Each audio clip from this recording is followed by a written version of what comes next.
Assalamualaikum warahmatullahi wabarakatuh. Perkenalkan, nama saya Muhammad Rafiul Hairun Nijam dengan NPM 243040071, program studi Teknik Informatika kelas C. Dalam kesempatan kali ini saya akan mempresentasikan tentang artikel yang berjudul Pengamalan Nilai-nilai Pancasila bagi Generasi Milenial.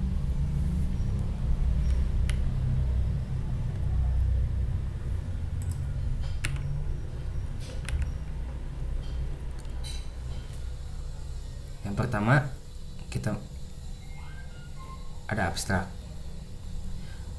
Penulisan ini dilatar belakangi oleh sikap yang terlihat tentang penghayatan nilai-nilai Pancasila yang mulai hilang.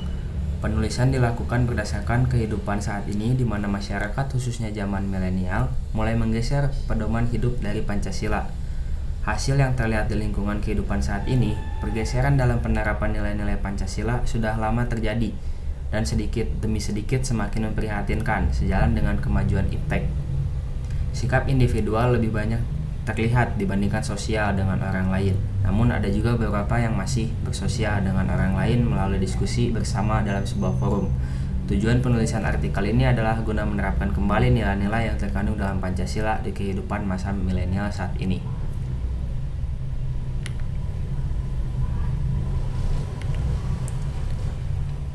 Selanjutnya ada pendahuluan.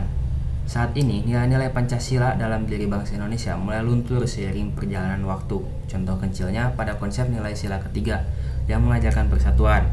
Tetapi saat ini orang-orang menjauhkan nilai persatuan dan lebih hidup individual dengan menikmati perkembangan teknologi saat ini. Salah satu yang mendominasi perubahan sikap dan sifat bangsa Indonesia adalah berkembangnya iptek yang kian modern di Indonesia. Saat ini iptek mulai berkembang pesat di Indonesia seiring zamannya yang mulai masuk revolusi industri 4.0. Pengembangan iptek tidak terlepas dengan nilai-nilai budaya dan agama, di mana itu dapat menurunkan moral bangsa. Budaya-budaya luar mulai masuk dan menyebar luas di masyarakatnya, sehingga berbagai macam pengaruh mulai dari internal maupun eksternal masuk ke dalam diri bangsa Indonesia. Dengan adanya Pancasila sebagai ideologi, diharap mampu memperteguh sikap dan sifat masyarakat dalam menerima hal-hal di luar batas norma yang ada di Indonesia. Pendidikan Pancasila patut diajarkan lagi khususnya kepada masyarakat umum yang hidup di zaman saat ini. Banyak yang tidak dapat menerapkan nilai-nilai Pancasila pada aspek kehidupannya karena sudah tercampur dengan budaya-budaya barat yang serba instan. Jiwa sosial antar satu dengan yang lain dalam jarak dekat kian menipis, tergantikan dengan adanya teknologi baru di mana mereka lebih mementingkan kehidupan di dunia maya. Pancasila merupakan sebuah ideologi tokoh di Indonesia di mana apapun aktivitas kehidupan masyarakat berpedoman kepada Pancasila, terutama saat berhubungan dengan antar manusia yang berbeda-beda, suku, ras, dan agama.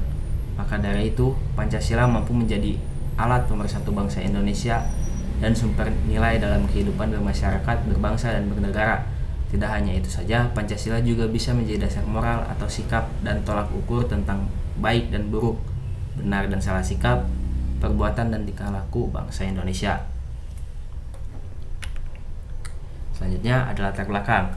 Pancasila adalah landasan dari segala sesuatu yang dilakukan bangsa dan menjadi ideologi bagi bangsa Indonesia.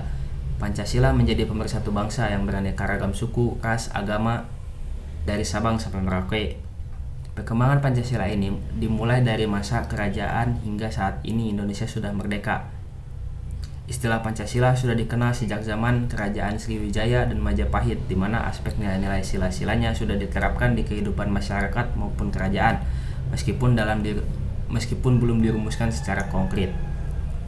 Ada 3 tataran nilai dalam ideologi Pancasila, yaitu nilai dasar, nilai instrumental, dan nilai praktis. Ketiga nilai tersebut dijelaskan sebagai berikut. Nilai dasar, suatu nilai yang bersifat abstrak dan tetap, yang terlepas dari pengaruh perubahan waktu. Nilai dasar merupakan prinsip yang bersifat abstrak dan umum, tidak terikat waktu dan tempat. Nilai dasar Pancasila tumbuh baik dari sejarah perjuangan bangsa Indonesia melawan penjajah yang sudah menyengsarakan rakyat Indonesia, di samping cita-cita bangsa yang ditindas penjajah. 2. Nilai instrumental. Nilai yang bersifat kontekstual. Nilai instrumental merupakan penjabaran dari nilai Pancasila yang merupakan arah kinerja untuk kurun waktu tertentu dan kondisi tertentu. Nilai instrumental dapat disesuaikan dengan tuntutan zaman, namun nilai instrumental harus mengacu pada nilai dasar yang dijabarkan. Dari kandungan nilainya, nilai instrumental merupakan kebijaksanaan, strategi, organisasi, sistem, rencana, program, bahkan proyek-proyek yang menindaklanjuti nilai dasar tersebut. Lembaga negara yang berwenang menyusun nilai instrumental adalah MPR, Presiden, dan DPR. Yang ketiga ada nilai praktis. Nilai yang terdapat dalam kehidupan sehari-hari berupa cara bagaimana rakyat Indonesia mengamalkan nilai Pancasila.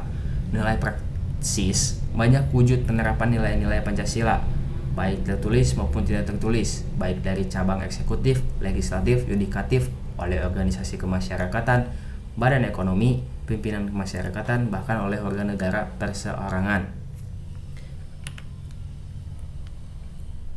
Selanjutnya ada metode. Objek dalam jurnal ini adalah menurunnya pengamalan nilai-nilai Pancasila pada generasi milenial, sedangkan subjeknya adalah masyarakat umum yang tergolong milenial dan beberapa mahasiswa Unpas. Jenis data yang digunakan dalam penelitian ini adalah data sekunder yang diperoleh dari berbagai sumber yang ada untuk mendukung pengamatan. Datanya berupa laporan jurnal yang terkait dengan materi yang dibahas, yaitu pengamalan dan isi nilai-nilai Pancasila. Hasil dan pembahasan. Dalam pengamatan yang dilakukan penulis, sikap yang terlihat pada beberapa masyarakat dan mahasiswa memperlihatkan sikap-sikap yang sesudah tidak menerapkan nilai Pancasila pada kehidupan sehari-hari, diantaranya sebagai berikut. Pada sila pertama, tertera ketuhanan yang Maha Esa. Ketika pengamatan, masih banyak sekali masyarakat dan kalangan mahasiswa yang tidak menjalankan kewajiban beribadah sebagai umat yang beragama. Saat azan zuhur berkumandang, masih banyak orang yang tetap di lokasi nongkrong, bahkan sampai azan asar berkumandang. Sangat jelas orang tersebut memang berniat meninggalkan kewajiban beribadahnya. Pada sila kedua tertera kemanusiaan yang adil dan beradab. Ketika berkumpul bersama dalam satu tempat memperlihatkan individual, di mana masing-masing hanya terfokus pada gadget yang mereka miliki.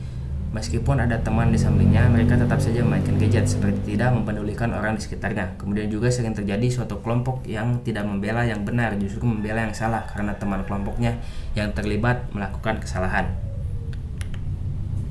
Pada sila ketiga tertera Persatuan Indonesia. Pada pertengahan 2000, masih banyaknya mahasiswa yang membeda-bedakan ras, etnis, dan agama, bahkan bukan hanya dalam lingkungan kampus. Mirisnya, dalam lingkungan masyarakat pun masih banyak kasus yang berkaitan dengan hal tersebut dalam kehidupan bermasyarakat. Pada sila keempat tertera kerakyatan yang dipimpin oleh hikmat kebijaksanaan dalam permusyawaratan perwakilan. Sikap yang terlihat yaitu tidak menghargai pendapat orang lain ketika berdiskusi karena menganggap pendapatnya yang benar dan pendapat orang lain tidak sesuai. Menolak hadir saat diundang rapat oleh organisasi, memaksa pilihan orang lain dalam pemilihan umum. Dan yang terakhir, pada sila kelima tertera keadilan sosial bagi seluruh rakyat Indonesia.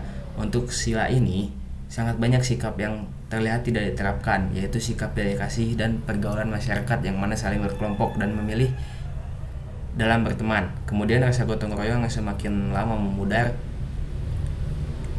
melanggar aturan lalu lintas, kelompok yang merusak fasilitas umum, membuang sampah sembarangan, melakukan tindak korupsi uang, dan tidak mau bekerja sama ketika ada teman yang membutuhkan bantuan.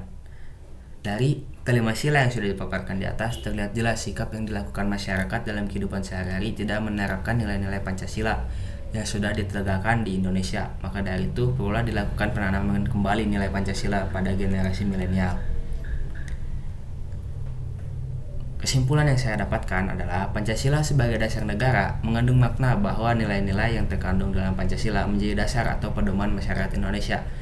Nilai Pancasila dasarnya adalah nilai-nilai filsafat yang mendasar yang dijadikan aturan dan dasar dari norma-norma yang berlaku dalam Indonesia. Pada masa sekarang ini perlu diadakan tentang penegasan dan mengembalikan kedudukan Pancasila sebagai dasar negara, dan ini merupakan hal yang sangat penting karena sudah terlalu banyak terjadi kesalah penafsiran tentang Pancasila sebagai dasar negara. Maka dari itu sangat perlu pendidikan Pancasila diajarkan pada jenjang sekolah maupun perguruan tinggi.